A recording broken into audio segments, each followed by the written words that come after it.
Hi అండి, ఎలా ఉన్నారు? Welcome to Shivakumari kitchen. ఈరోజు వీడియోలో పెసర గింజల్ని మొలకలు చేసి పెట్టానండి. వీటిని కూర చేస్తున్నాను.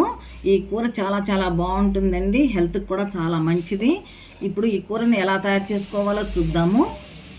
నేను ఈ ఒక రోజు నానబెట్టి మొక్కలు తయారు చేశాను. బాగా రాలేదు కానండి, కొంచెం కొంచెం వచ్చినాయి మొక్కలు. వీటికి ఈ మొలకలు వచ్చిన తర్వాత కూర చేసుకుంటే చాలా చాలా బాగుంటుంది.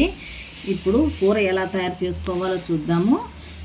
నేను మొలకలు తీసుకున్నాను, పెసర మొలకలు తీసుకున్నాను, ఉల్లిపాయ ముక్కలు తీసుకున్నాను, ఎండు కొబ్బరి, ధనియాలు తీసుకున్నాను, వెల్లుల్లి తీసుకున్నాను. ఇప్పుడు చూద్దాము ఎలా తయారు చేసుకోవాలో చూద్దాము. స్టవ్ వెలిగించి బాండీ పెట్టానండి. ఇప్పుడు కాస్త ఆయిల్ వేసాను, పోపు గింజలు వేస్తున్నాను.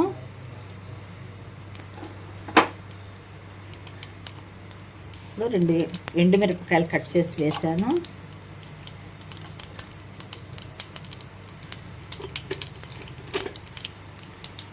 చక్కగా వీటిని ఫ్రై చేసుకోవాలి.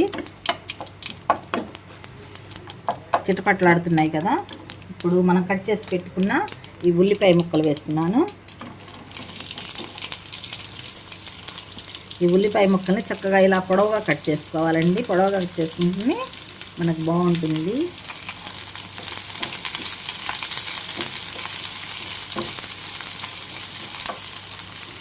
తర్వాత వెల్లుల్లి వేస్తున్నాను.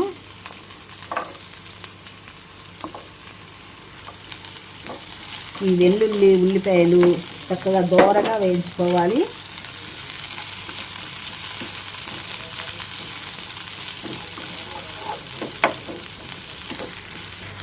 కాస్త కరివేపాకు వేసాను. ఇది కూడా చక్కగా కలిసేలాగా అటు ఇటు తీసుకోవాలి.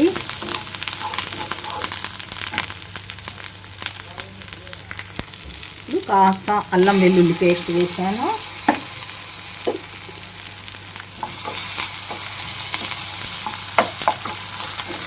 అన్నీ చక్కగా వేగిపోయాయండి. ఇప్పుడు ఈ మొలకల గింజలు వేస్తున్నాను.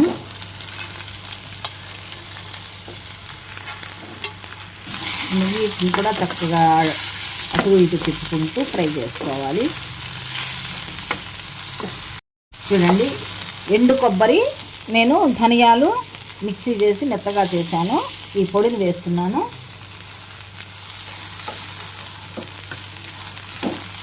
ఈ పొడి కూడా వేసిన తర్వాత కాస్త పసుపు వేయాలి. కాస్త పసుపు వేస్తున్నాను. కాస్త సాల్ట్ వేస్తున్నాను. ఇప్పుడు ఈ సాల్ట్, పసుపు ఇవంతా కూడా చక్కగా అంతా కలిసేలాగా దీన్ని మనం ఫ్రై చేసుకోవాలి. ఈ మొలకలతోటి చక్కగా మనము అన్నంలోకి కానీ, టిఫిన్స్లోకి కానీ, మనం చపాతీలోకి బాగుంటుందండి. చాలా చాలా బాగుంటుంది. ఇప్పుడు ఇలా చేసుకొని తిన్నామంటే మనకి హెల్త్కి కూడా చాలా మంచిది.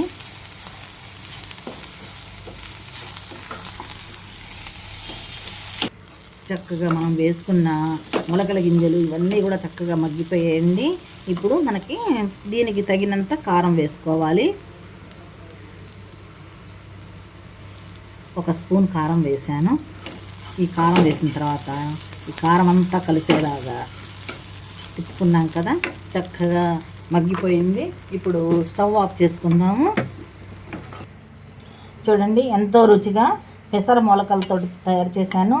చాలా చాలా టేస్ట్గా ఉంటుంది. మీకు అందరికీ నచ్చుతుందని అనుకుంటాను.